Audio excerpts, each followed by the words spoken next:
On this episode, we catch up with seed experts Bob Milholland from Arkansas and Garth Jenkins from Indiana to discuss the evolution of the seed industry and why reserving your 2026 genetic package is important as ever. Plus, Helena credit manager Spencer Bakerink from Des Moines, Iowa, breaks down why now is a great time to lean into third-party financing and what it can mean to your farm and your bottom line. Finally, Jody Lawrence joins us from Nashville to discuss the latest in grain markets. Stay tuned for this episode of FieldLink. Folks, if you enjoy the commodity insight from the FieldLink podcast, you can now get a daily deep dive delivered to your email and cell phone, as we're excited to introduce the FieldLink Market Report. The daily commentary will come to your inbox, and you can now take advantage of our text alert system where critical market insight will be delivered to you in this new format. If you've enjoyed getting the daily email in the past from Jody Lawrence directly, you'll love this new format that will be packed with commentaries, charts, and market insight that will be delivered in a very easy-to-read form. Go to helenaagri.com as the email and text alerts will be launched on November 10th. Be sure to sign up today so you never miss out on vital commodity news and information. While signing up, be sure to sign up for the FieldLink e-newsletter to gain valuable agronomic, finance, and product advice from the experts at Helena and others across the industry. It's all free, so be sure to register today so you never miss out. And welcome back to FieldLink. I'm your host, Bill Smith, and on this episode of FieldLink, we're going to be focusing on seed. It's fall, harvest is amongst us, and there's a whole lot of things happening out across the countryside, and now's the time for growers to really consider, what hybrids perform for me. And on this episode, we're going to be joined by Garth Jenkins, who is a seed specialist for Helena out of the state of Indiana, and Bob Milholland, who's a seed specialist also out of the state of Arkansas. Guys, welcome to FieldLink. Thank you, sir. Thanks, Bill. Hey, it's great to have you both joining us here on FieldLink as we talk about seed. As I mentioned, harvest is amongst us. Garth, you're further north. We're wrapping things up here pretty rapidly. Bob, I know we were talking earlier as we were recording this. Things are moving forward in the south for sure. We've got some cotton still out there, and a lot of soybeans are being wrapped up as we speak. Garth, I think, what are you, about 25% left out there? Pretty much finished on beans, but probably got a little more than that on corn to go yet. It's been a nice fall, so folks have kind of been, I don't want to say taking their time, but there hasn't been a real sense of urgency to this point. Awesome. Well, there's our harvest update from across the Midwest and the South, but before we get diving into the weeds about seed, guys, and talking about things we want to talk about future plots today. But before we go there, let's talk a little bit about you guys and let our audience know who you are. So, Garth, why don't you start us off? Tell us a little bit about where's home and how did you get started in the seed business? Home for me is about an hour east of Indianapolis. I would mention the name of the town, but it's so small nobody would recognize it. So also just about 30 minutes from the Ohio line. Got started in the seed business, if I'm truthful, because I grew up on a dairy farm and I did not enjoy the dairying. So I always enjoyed the cropping side growing up. I really enjoyed being around corn and soybeans. And so as I went to college, that was kind of what I focused on. And at that time, a lot of people were more focused on the chem side of the industry, but that really didn't appeal to me. The seed side always did. So got introduced to Helena about 23 years ago and came to work with them about 22 years ago. So, wow. Yeah. 22 years with Helena then. Working predominantly in the seed business? Always in the seed business. Yep. Always in the seed business. Great. Awesome. Yep. Entire career. All in Indiana. I had a few counties in Ohio before I came to Helena when I was with one of the seed partners there. But outside of that, always Indiana. Yep. Awesome. Well, Garth, great to have you on FieldLink today. And Bob Milholland. Bob, now currently living and working in the Arkansas area predominantly. Tell us a little bit about your background, Bob. Well, it's kind of funny, to be honest with you. When I graduated from college, I was looking for a job, and Dixie Liberty, which was the Royster Clark at the time, they were looking for a spray rig driver. And I said, no, whatever. I need a job. So I started driving a spray rig for about 2 or 3 years.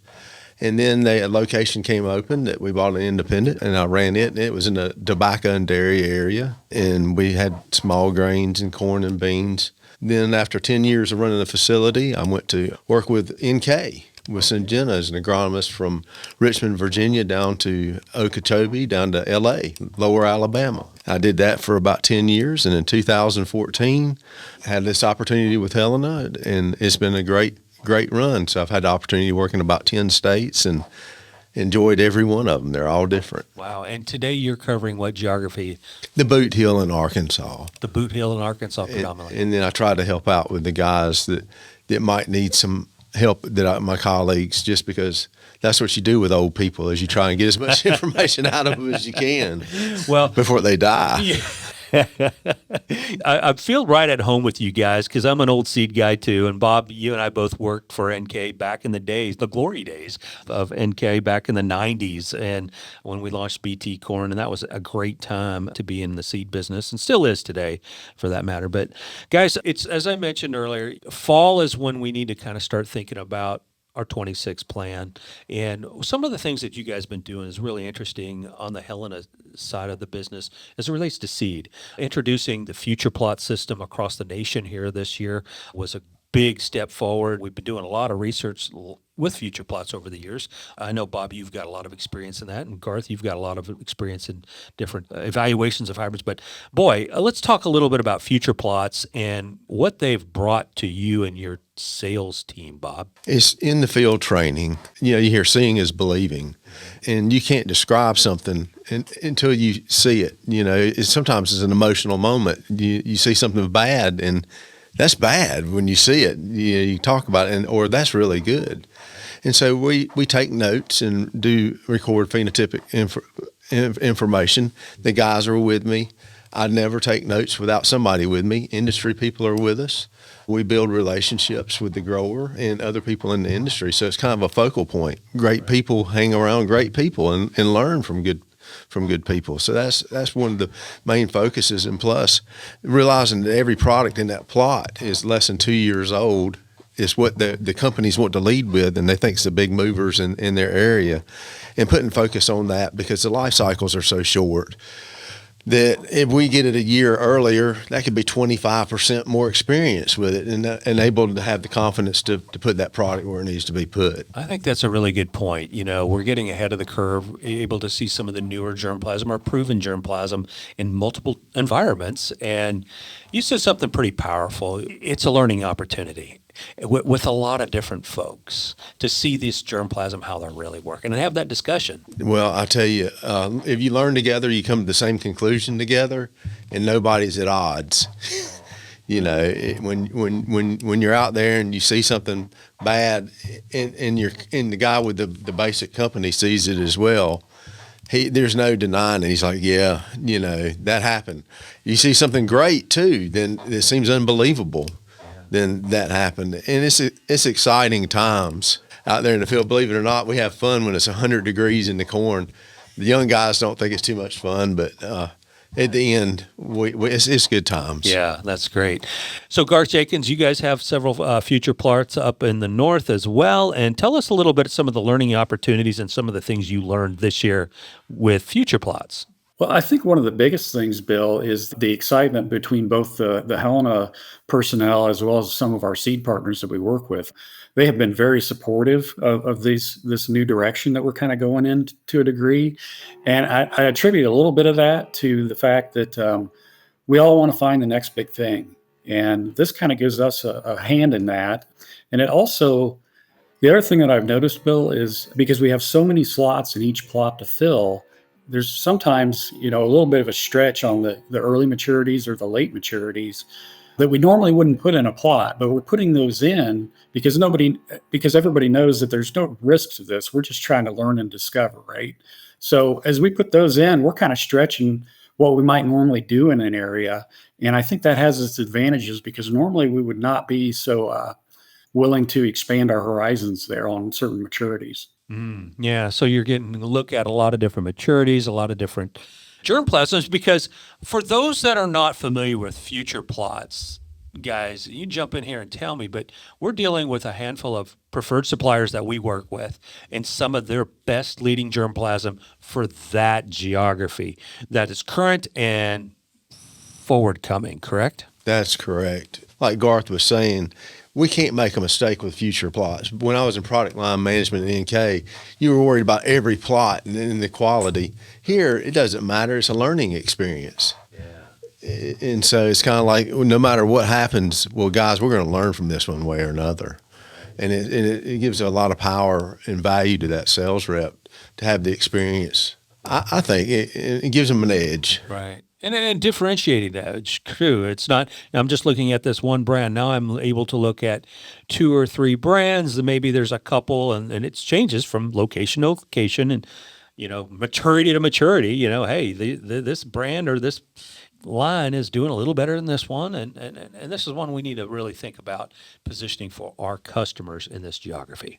So let's talk about some of the technologies that you guys got to see this year. Is there anything new and upcoming that you had a chance to kind of preview that you may want to highlight? Well, I don't know genetics wise. We've got for me personally, we have cotton and we have dicamba tolerant cotton, which doesn't mix well with 2,4-D tolerant beans. Well, this year it's the first year we've tested a lot of enlist beans, put them in the same plots with the Extend Flex, and they both did very well for us in my geography.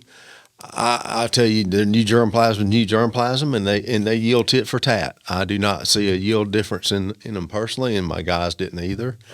We had several plots where Extend Flex in E3s were tied tit for tat, 95 bushel beans, and not a bushel difference. Wow. So, and again, coming back to that confidence level, right? The purpose of a future plot is, hey, here's some new stuff, and next year it could be some different stuff, but it allows your team to have confidence so that they can go confidently to that producer and position the right product. Yeah, there was a big fear there was a yield drag with E3, and I have not seen it, or the guys haven't seen it this year. Well, that certainly provides a lot of confidence. Garth, how about you? Some takeaways from this year's future plots that you want to highlight? So I would say we saw very little difference in the trait packages on soybeans as far as performance. Overall, soybean yields were very good for us compared to what we might have thought we would see. I would not say that there weren't some lows, but certainly the average was a little bit better than what anybody could have dreamed of. And then, you mentioned about new traits or technologies initially, and I would say we haven't really seen much new in our area. But I would say this: there's more expansion on the short corn or the Precion, the DeKalb brand of their short corn. So we're seeing that expand outward a little bit more each year, and there seems to be a lot of grower interest in that in the northern area. Yeah, let's talk a little bit about some of that interest. What's really driving that interest, Garth? Well, I think for us, it's probably mainly the fact that guys can get through it with their own sprayers. And so they can be as timely as they want to be with their schedule and getting things sprayed. So that to me is probably the largest issue. Interesting. Provides a little more flexibility for that producer. Yep. Maybe hit it another time on their own time, right? Yep. Bob, we talked a little bit about the unique role as a seed specialist and how broad our reach is at Helena. And one of the unique partnerships that we have is, as a seed specialist, you get to work with our partners at Agri-Intelligence, our data and precision platform. How's that work for you, and what are some experiences you've had this year? Well, it's just a good, really excellent partnership. We work together in hand in glove. Their job is almost like remote sensing, data gathering, soil sampling, prescriptions. In mine, I get to look at exactly what's going on. Mm-hmm. And sometimes we're like a ground truthing mechanism for those guys. Right. They'll see a yield problem and go, what is going on? And we look at it and we're just like, well, it's a problem because of a disease or green snap or anything of that nature. Right. And it really helps them understand because all they've got is yield and maps. Data maps, They don't know insect pressure, storms, hail, green snap, disease. They just don't know what's going on out there. Sure. Yeah. It could be anything, couldn't it? It could be a mechanical, the planter, crapped out or whatever. We could have had a bad harvest. Or sprayer blight. Sprayer blight, yeah, exactly. Those guys run over rows. I know. I've crushed one or two. Deer, right? Deer come in yeah. and smoke out a plot, and that can really change the game. So, understanding that partnership with Agri-Intelligence to compare the data with the boots on the ground from the seed specialists like yourselves to help ground truth that and provide that ultimate report card back to the grower and to our sales force is extremely powerful. Yeah, I'm going to quote one of my tobacco grower customers from way back when. He goes, "The best you can do, Bob, is half-assed, so you better do the best you can do."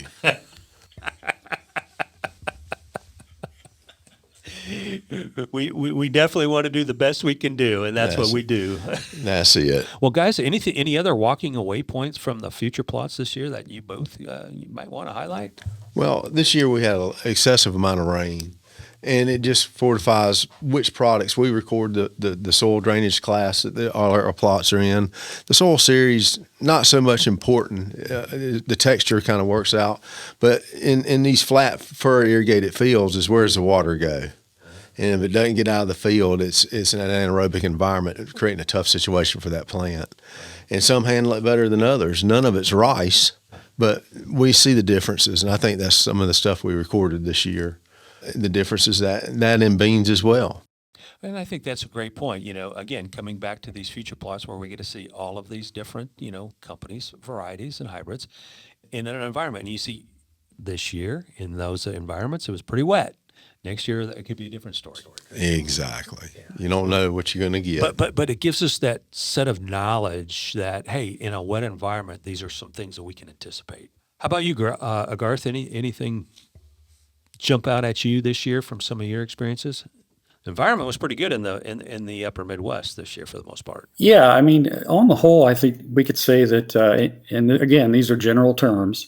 For our area, my area, northern Indiana, the disease complex really wasn't an issue this year. If anything, it was southern rust. And that impacted us in northern Indiana and other areas of our business unit as well. But pretty spotty on the diseases versus the last couple of years. So nothing to be gained there as far as that goes with my future plots. But I would say probably the big learning experience for us is that late drought that we had come in. So we're going to be able to see what products we're able to maintain stock integrity as well as handle some of that yield. Yeah. I think that's an important point, and is, the future plots are, Bob, you touched on earlier. We're out there as a team looking at all of the traits. We're looking at, how sustainability, emergence, and all of these things. It's not just, hey, what's the yield at the end of the year? Because there's a whole bigger story than just yield. Yeah, we try not to go with that Ricky Bobby, if you're not first, you're last concept. we try to sell a portfolio that's safe. Yeah. And, adding to what Garth said with disease, I'd forgotten. I had some soybean plots that were not sprayed with fungicide. Most of them are, but this year with the money the way it was, and we were able to record frog eye was terrible this year because the warm weather we had at the beginning, the rainfall. I think we got in an extra kind of early generation that blew up. And because of that, we were able to get frog eye leaf spot ratings. The companies don't do as good a job as they used to in the past. And we kind of trued that up, and we kind of lined everything up with that in lodging. We had beans that were as tall as 54 inches without the leaves on it in this plot. And we were able to capture some good data for guys that are just going to plant it and run away. Yeah. Well, and it's interesting you bring that up. As on this podcast also, we're going to have Spencer out of the credit manager, and we're talking about financing. And growers are looking ways as we get into 26, where are areas that we can cut? And those future plot stories like that can really give some great insight to growers. Hey, you may not want to back off on treating your frog eye. So here's the proof. That one miss could cost you potentially X. So that is a wonderful call out, and the advantage of having a future plot in a real world situation. Okay, guys, harvest is wrapping up as we talked about. You got a little bit left up in the north for sure, but bins are filling up. But now's the time for growers to start thinking about 26 as they've rolled those combines through, kind of got some ideas in their head.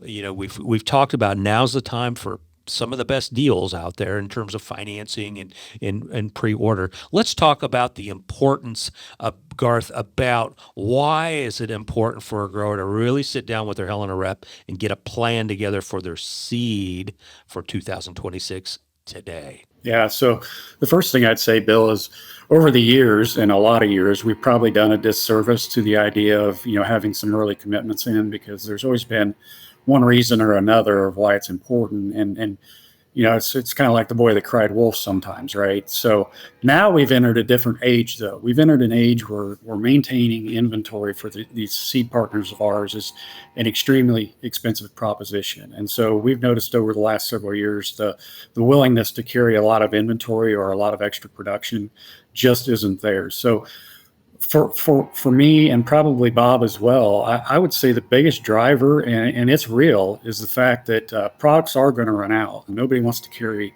over much seed anymore. Like years ago, it was you'd carry 50% of your production over just in case there was a disaster. We can't afford to do that these days. So the biggest driver right now is we've got to get these hybrids on order that growers think they might be interested in. We can always make some changes here and there and kind of tighten things up later.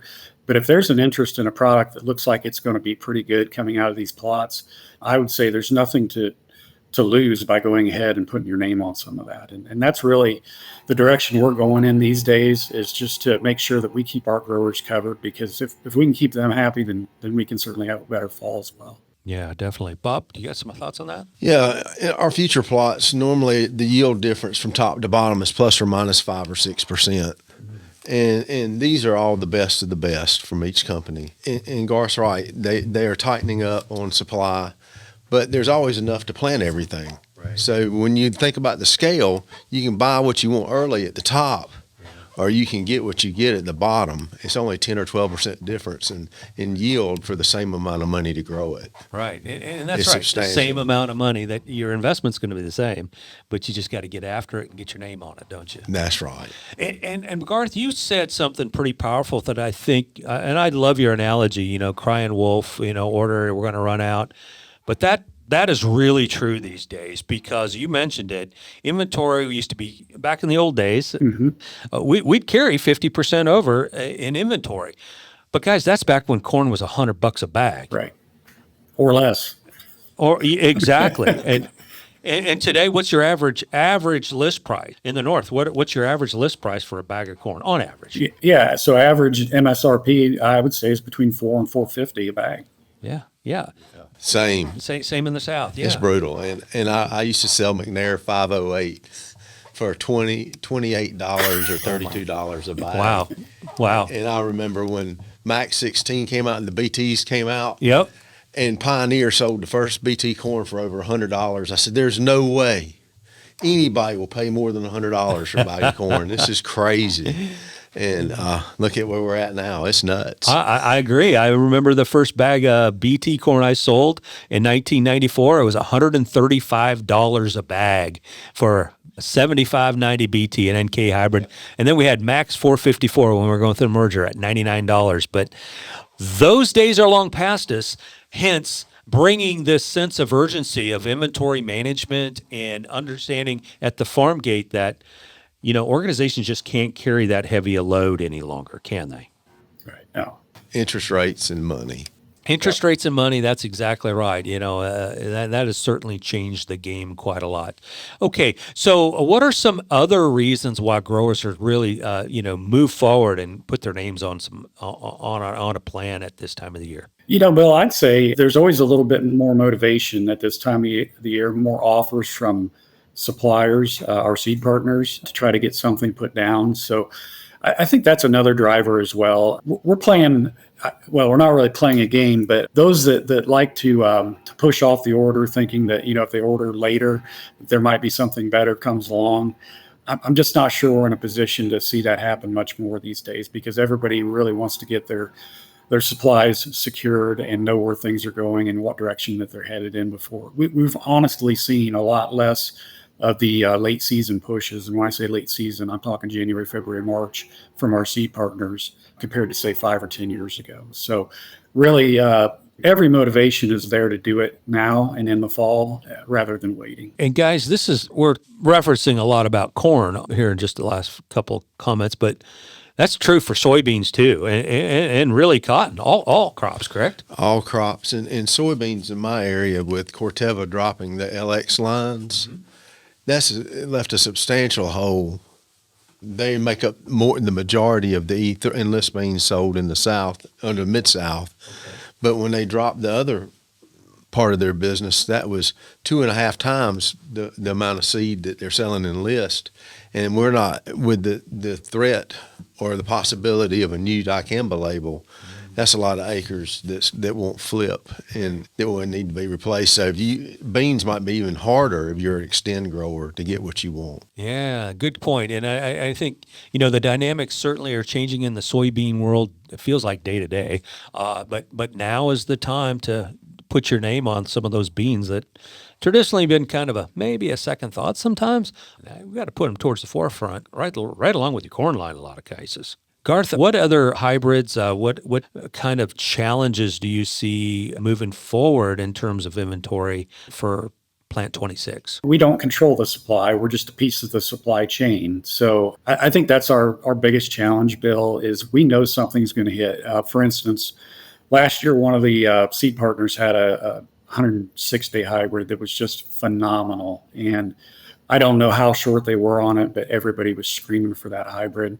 So I know we'll have some surprises this fall. Sure. But I don't know what they're going to be yet. That's the challenge. That is always our challenge. So we'll see, because something will hit and it'll be different than what it was last year. And we'll wish that we had more of it. Well, and I'm glad you brought that up, because I think a lot of times folks forget that seed's a living organism. It is not, hey, we'll turn the spigot on and make another gallon and kick it out of the plant. You can't do that when you're talking about living organisms. Mother Nature controls a lot of that supply as well. And, we're pulling germplasm all the way, germination rates all the way till the end, really, before that plant goes into the ground next spring. So things can happen. That's why it's important to have these future plots, so we know, okay, my plan A didn't work out because of a production issue. I'm ready to go to plan B based on the data that I have here. That's true. You got to have a second string, and you got to know who to call up from the second string.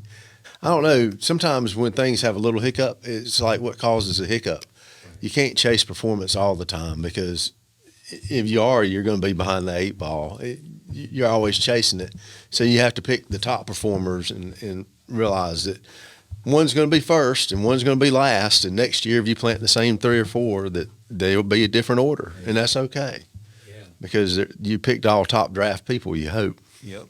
And you hope that they have the ability to perform in the right environment. And that's the advantage of having that future plot experience, isn't it? Mm-hmm. Yes, sir. Okay, guys, so as we get ready for Plant 26, we've talked a lot about the importance. What's some of your advice for guys, growers, to get together with their Helena rep now? We talked a little bit about some of the importance of financing. Any other tips or advice for growers out there as they're wrapping up harvest here? Well, that's a very broad question, Bill. I would say, what I always like to believe when I'm sitting with a grower or standing in their shop with one of our Helena reps is that it's a conversation, and conversations really require, both people to participate, or, if it's a group, several people. So I would say, don't be afraid to have the conversation about what's on your mind, whether it's seed or, one of the other categories that we work in with growers. Don't be afraid to ask questions, because if we don't know the answer, we can sure find it pretty fast for you. But that to me is the key, is just the relationships that we have with our growers, and the conversations that we have, and the communication, because that's really key. And being open to new ideas, I guess, for lack of a better term. Certainly an opportunity. How about you, Bob? Well, the new ideas, I think, is awesome, because if you do the same thing over and over again, nothing will change. Trying something new on 10 or 15% of your acres, whether it be a new hybrid variety, farming practice. And then what was your single most limiting factor, you think, last year? If you're a grower and you're honest with people, we can help find a solution maybe. Right. And if it's not us, we've got other people that we connect with. Yeah. And so it may be, it's not so much seed selection. It could be nematodes, which It could be chemical or seed rotation. I mean, anything, because this year is going to be critical, I think. And it costs the same to make less or more, right? I'd rather make more spending the same amount of money or have the opportunity to. You just don't know. Absolutely. And Garth, you touched on it too, and Bob as well. I mean, what a great opportunity to tie in some of our other business partners, other parts of our business. You think about some of the information we pull together with our Agri-Intelligence platform. Maybe we'll have some more insight on how this hybrid could perform in this particular soil type and that sort of thing. So we've got a lot of powerful information at the fingertips of our sales force, and you line that with this practical, hands-on, real-world experience from the future plots. We can put together a pretty good plan for growers in Plant 26. Absolutely. Guys, I want to thank you both for joining us here on this episode of FieldLink. Look forward to Plant 26 and finishing out a strong and safe fall harvest. Thanks, Bill. Thank you, sir. At Helena, innovation never stops, and the Helena Products Group is excited to launch Innovation Never Stops, a docuseries beginning November 7th on helenaagri.com and YouTube. The 9-part series will be premiered at the National FFA Convention in Indianapolis, Indiana on October 28th through the 30th. There, nearly 70,000 FFA members, advisors, and guests will have the opportunity to preview Season 1, Episode 1, which will be featuring a wide range of history of innovation products and services that have impacted agriculture from the team at HPG. The 9-part series will take viewers across the nation from Louisiana to Wisconsin, California to Pennsylvania, and beyond, as we highlight growers and Helena employees and a wide range of cropping systems that Helena impacts every day with innovative products and services that have been created at the Helena Products Group in Memphis, Tennessee. During the National FFA Convention, vocational agriculture instructors will have the opportunity to sign up to receive a 9-part series delivered to their inbox every 2 weeks, along with a customized curriculum to help students navigate the many aspects of agriculture, innovation, and career opportunities. Be sure to be on the lookout for the new episode dropping every 2 weeks, beginning November 7th on helenaagri.com under Innovation Never Stops.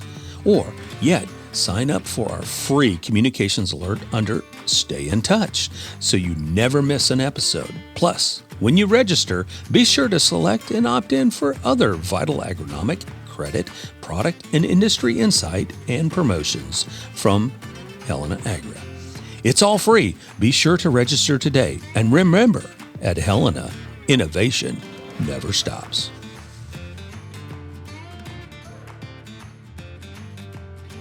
And welcome back to FieldLink. I'm your host, Bill Smith, and joining us from Des Moines, Iowa is Spencer Bakerink. Spencer is a credit manager for Helena based out of Des Moines. And Spencer, welcome to FieldLink. Thank you for having me, Bill. Hey, it's great to have you join us here on this episode of FieldLink. And Spencer, before we dive into credit and finance and some of the great options that are out there for producers as we get into this fall, let's talk a little bit about Spencer. Where's home and where'd you grow up? Yeah, so home would be Southwest Iowa.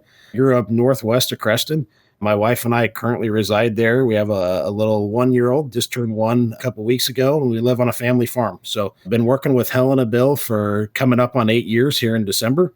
And I've always been in the credit, the finance space. It allows me to get back to my roots and take advantage in helping producers. Wow, that's what's really awesome about that, Spencer, is you're engaged. I mean, you understand the finance side. Clearly, you've been with Helena in the credit area for 8 years, and you got a stronger history there in the finance and credit area. But you're also on the farm. You understand what growers are going through. Absolutely. You know, when I sit there and I look at it, I'm talking about the same programs with producers that I'm talking about with my own family.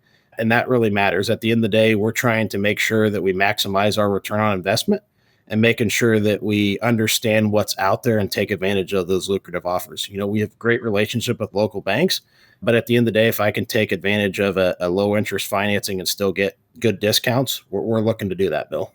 Yeah, it's wonderful that you can help kind of ground truth that message as a producer as well as a finance and credit expert for Helena. Exactly, Bill. Growers across the country are starting to really wrap up harvest in a lot of places, hitting that final stretch. And now they're starting to scratch their head a little bit, starting to think into 26. Now's a perfect time to be thinking about my seed purchases, what I might need for a fertility plan as we, gaze into 26. And Spencer, now's a really good time to start thinking about what are some good financial steps that I can take in order to really get the best financial deal for my seed purchases in 26. Yeah, that's a great question, Bill. When I look at what's changed, a lot's changed over the last 12 months. For some of these producers, working capital has been depleted.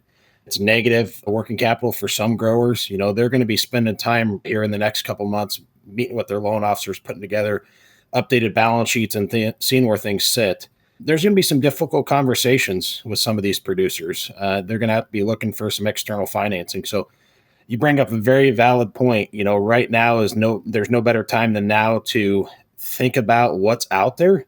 When I think about what good looks like from a producer, it's sitting down with your Helena representative, building out a plan for products that you're already purchasing today, not trying to reinvent the wheel.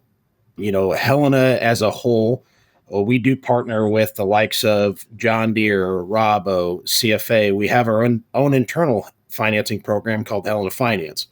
And when producers are sitting down and maybe they have conversation with the banks and the working capital's not there and the lines are not available, they need to look external. And Helena has a great platform of financing offers to really fit the need of that.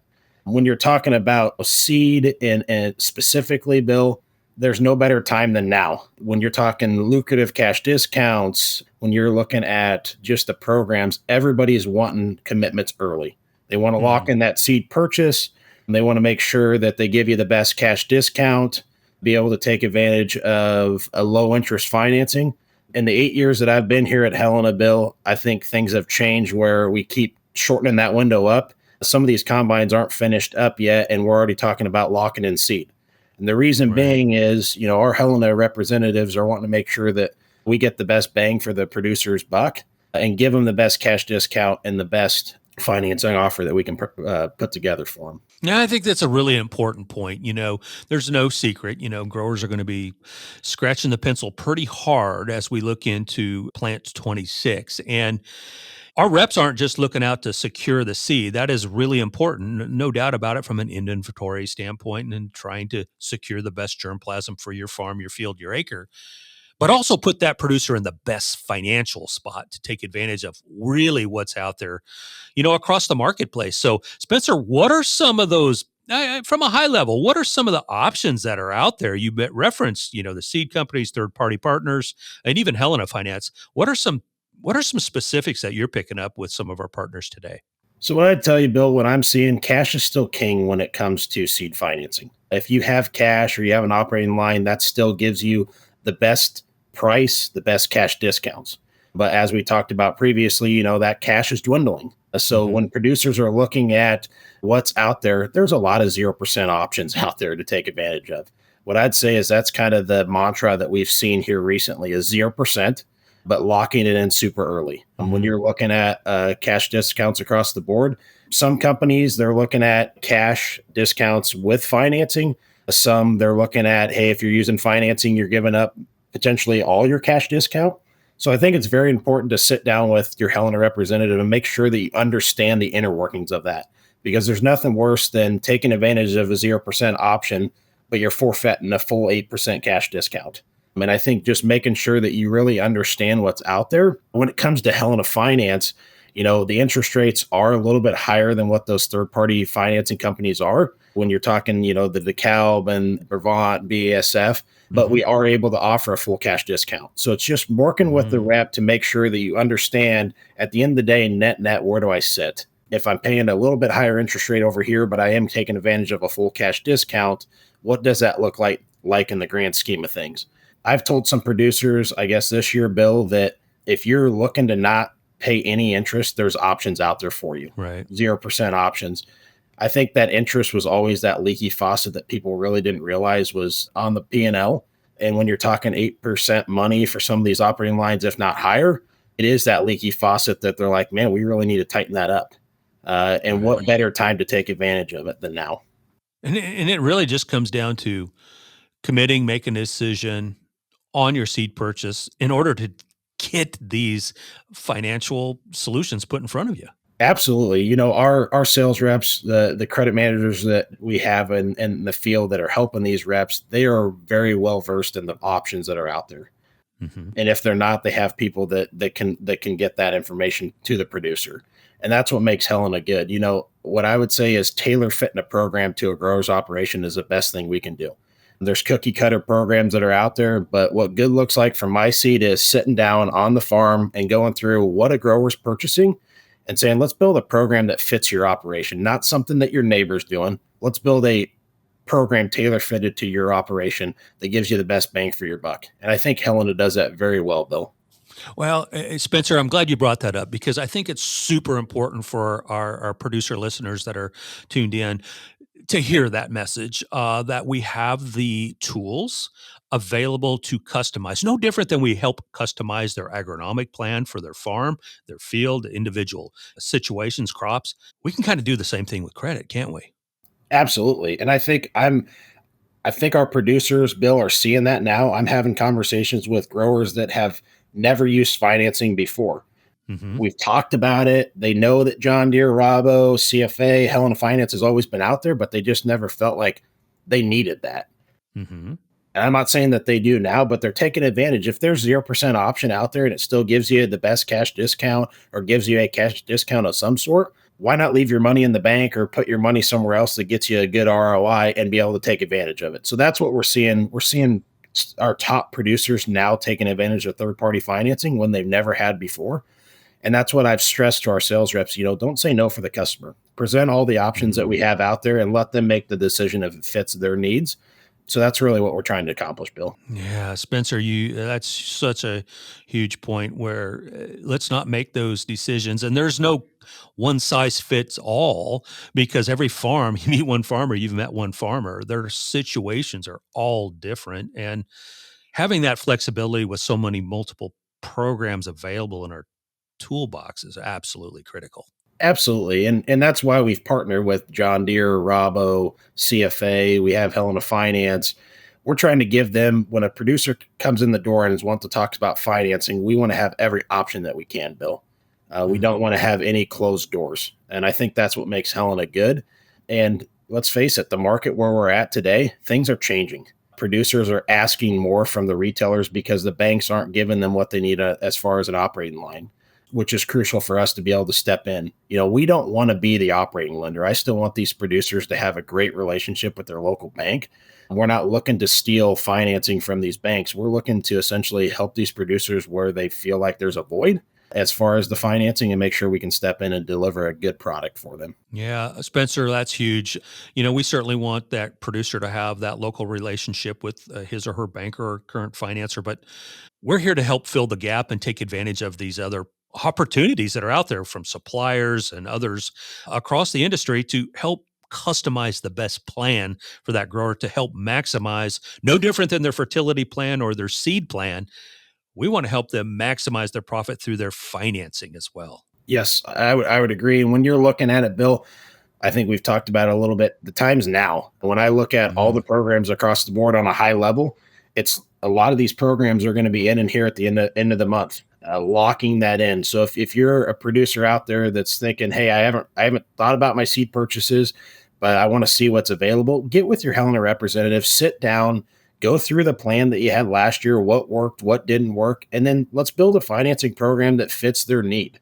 That's what's good about Helena is we're willing to take the time and tailor fit a program. And the time is now because the later we get in the season, the closer we get to the first of the year, Bill, those discounts do lessen. Those interest rates do creep up.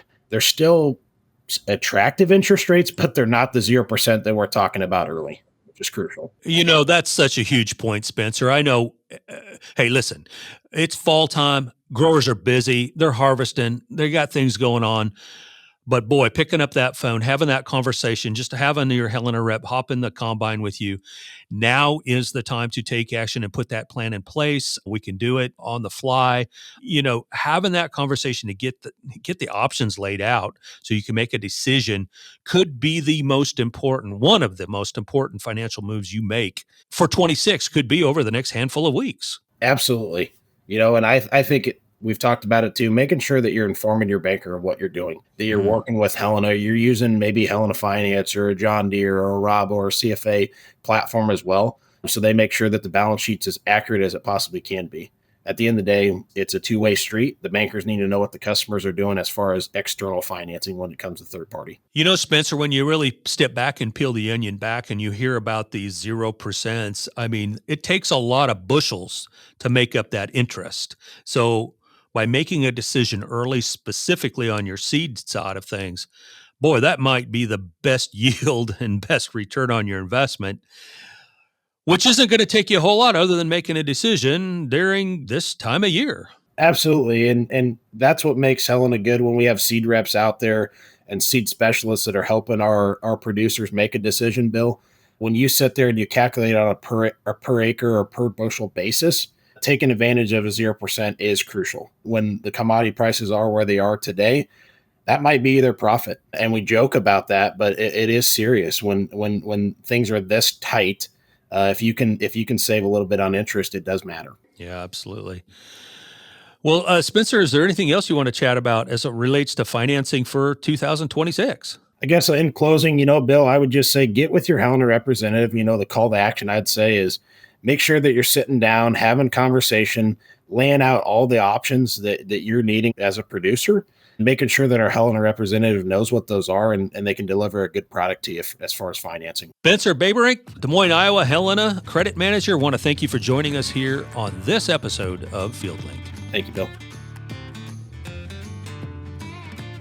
And welcome back to FieldLink. I'm your host, Bill Smith, and joining us from Nashville, Jody Lawrence. Jody, boy, we got a lot of activity today. There's been a tremendous amount happening around the world, absolutely impacting the markets.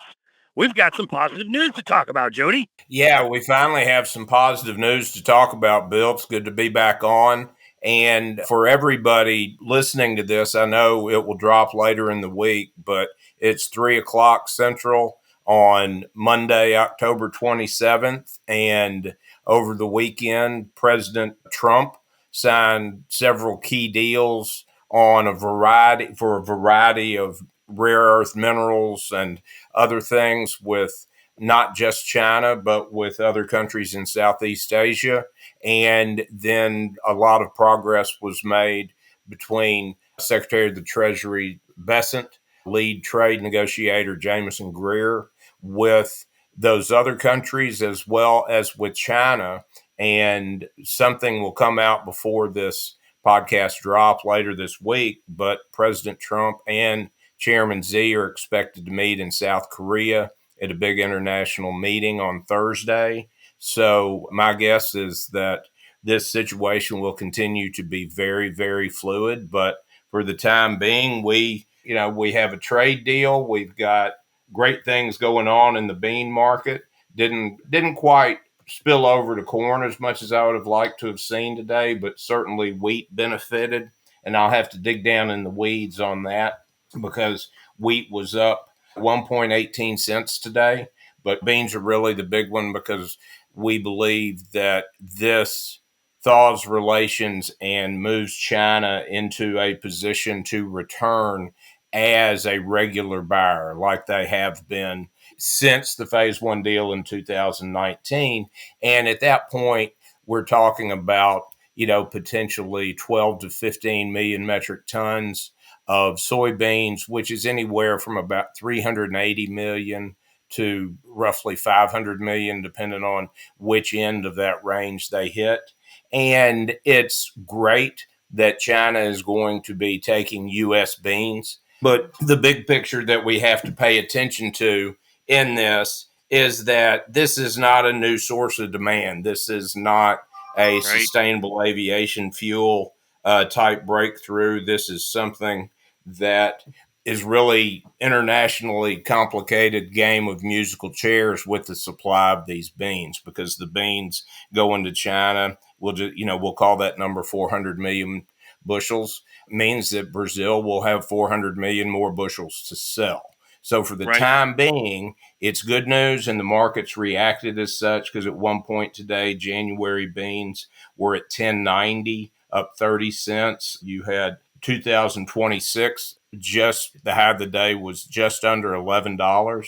So the bean market certainly is looking more profitable at these levels, but that's still part of the situation. You've got to look at the whole picture rather than just a small section of it, because this today is that we are in a spot where South American weather is still perfect. They expanded acres in Brazil for corn and beans by roughly 3%.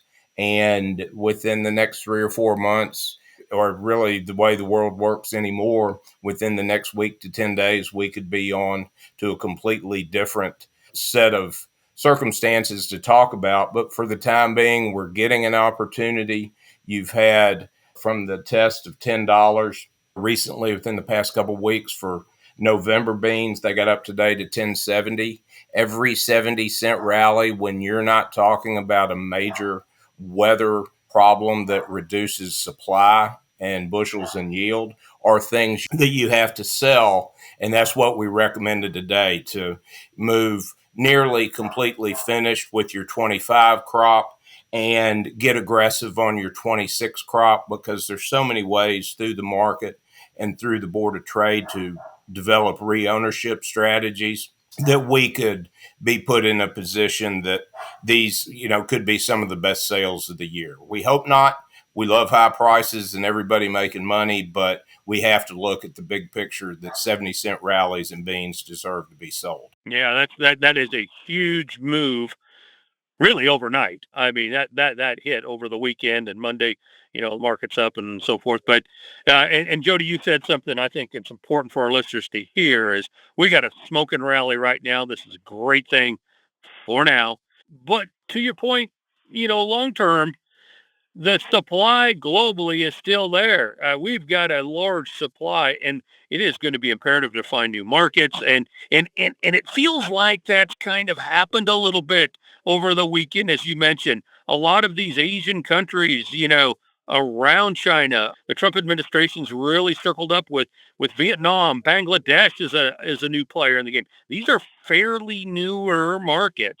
Unlike China, we're kind of trying to get back to normal where we've been. Bill, you're right, because when you look at us broadening our footprint, when you start talking about more of Southeast Asia doing trade with, you don't think about some of those countries you mentioned as being huge agricultural importers, but they certainly are key figures in this, because every little bit helps. And the big picture of this is, yes, we want beans and corn. We want everybody to be profitable on farm, but you look at the wide ranging long term for computer chips, for advancement of our economy, for national defense, because it's such a big part of those rare earth minerals that go into these chips. You have new all-time highs in the Dow index, in the S&P 500, and in the NASDAQ today, with the expectation this week that the Federal Reserve is going to cut rates again. So what's going on now this week, we can talk about beans specifically on it, because that's great, but it's so wide ranging of all the markets that we talk about, that a healthy economy and record highs in the stock indexes are nothing but adding layers of support for our markets, because we want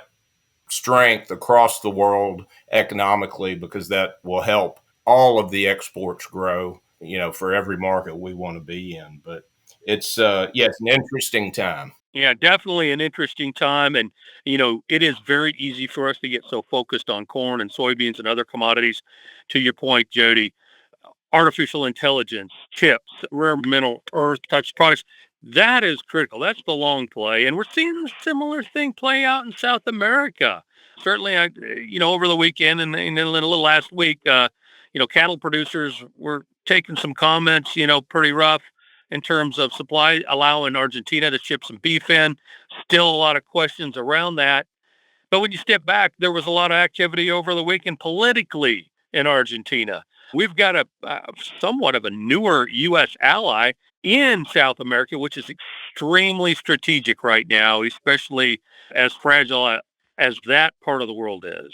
Yeah, you're bringing up yet another long-term important thing with Milei and his party winning the weekend elections in Argentina.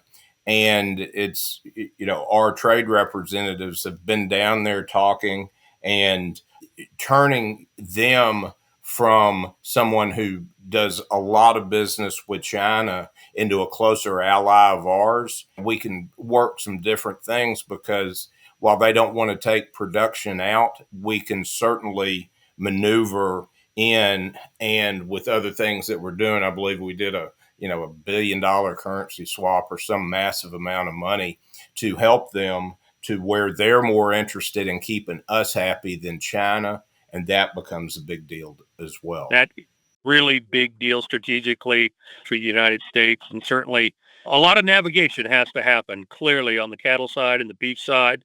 But, more to come there. But boy, certainly a super busy weekend as it relates to global conversations. Yeah, and let's go back because I know we have got a lot of really diversified operations that are listening to this broadcast. And this certainly is not, we don't want to say anything gives anybody the impression that we're talking about at the expense of the cattle industry or anything else. It was just the goal of this administration to get inflation down, to get rates cut. And really the last thing when you looked across the board, because we had crude and, in the $58, $59 range and everything else, the beef market, the cattle market on that just unbelievable run over, since COVID over the last 5 years to go from put on $200 in a market, something was going to need to be addressed in it. And it's happened because it's certainly, if we reopen, I think they're talking about the northern border of Mexico, where they have not had any screwworm infestations in the time period that the FDA and the USDA want to see. And then you start talking about doing more trade to bring Brazilian and Argentina live and processed beef into the United States. That's one more thing. And I'm sympathetic with all of our cattle ranchers listening to this because it's been a great ride. It's just one of those things that Murphy's Law applies, and gravity always seems to figure in. At some point, prices just get too high, and it's easier for them to be adjusted lower. Yeah, and the interesting thing about if you step back and take a look at the whole picture, as you mentioned, Jody, all the way back to COVID, the demand for quality beef certainly hasn't gone down at all. The demand is still there. And I think the key word being quality. And we all know, being a cattle producer myself, historically, we produce pretty good stuff. And, that demand for U.S. beef is still going to be extremely strong at the counter and certainly at the steakhouse. Yeah, and I think everybody benefits from this because this goes back on the overlap of the record highs for all of the stock indexes, lower interest rates that are expected to be cut again this week by the Fed, that when you take all across, the cattle outlook is still, from a profit perspective, is still very good because corn prices are still historically on the low end, feeding margins are great. And it's like you said, when you get the double whammy of a good economy, job security, and people have shown all through the higher prices they still want beef, it wouldn't shock me that we've already got a $30 correction, but if we got a deeper correction where you got somewhat back to normal prices, that we didn't see more demand come into the beef market, and importing all those cattle just means that there's extra margin and extra head for the industry to be making a profit on. Yeah, definitely an opportunity here. I know it's a tough pill to digest right now for cattle producers, but when you step back, maybe the long-term play here could be pretty positive. I agree. Jody, I want to thank you for joining us here on this episode of FieldLink. As boy, lots of news in the marketplace right now. Thanks for joining us on this episode. Hey, and Jody, we got some news for our listeners. We've got the FieldLink Market Report. If you like listening to Jody on this particular podcast, we've got some news coming out here, and starting next week, you can start to get Jody delivered to you in your email inbox by going to helenaagri.com, checking out the FieldLink Market Report, signing up for this. Jody's going to put commentary out there on a daily basis and have a text feature that's going to be available. So definitely go there and get some insight from Jody and on a daily basis. So you don't have to wait every 2 weeks for the highlights. Right, Jody? That's right, Bill. I'm really excited about it because it's going to be much easier and just easier to communicate on a day like today, where we recommended sales in beans when we have market opportunity to take advantage of, that we'll be able to get information out to everybody in a much more timely and a much faster intraday version. Because it's like you said, whether it's a link to go in and read a sales alert that we wrote, or a quick video shot like we are setting up to do on a day like today, this is really going to open up a lot of doors. And I really don't see any downside other than probably some old dogs learning some new tricks like you and me. Yeah, I think once folks get on the new platform, Jody, they're going to find out real fast. The new platform's a lot easier to read, visually, navigate, and so forth. But be checking it out on helenaagri.com. Look for the FieldLink Market Report. Sign up. Be sure to go sign up for that, as well as all of the other communications for promotions and agronomic news from FieldLink. Go ahead and check that box, and also go down to the bottom of that page and check the texting. So that, like today, where there was a big move in the market, you can be alerted by Jody. When we have some big moves in the market, you'll be one of the first to know in the marketplace. So, Jody, again, thanks for joining us here on this episode of FieldLink. Thank you, Bill. Thanks for joining us on this episode of FieldLink. Be sure to sign up for the FieldLink Market Report on helenaagri.com.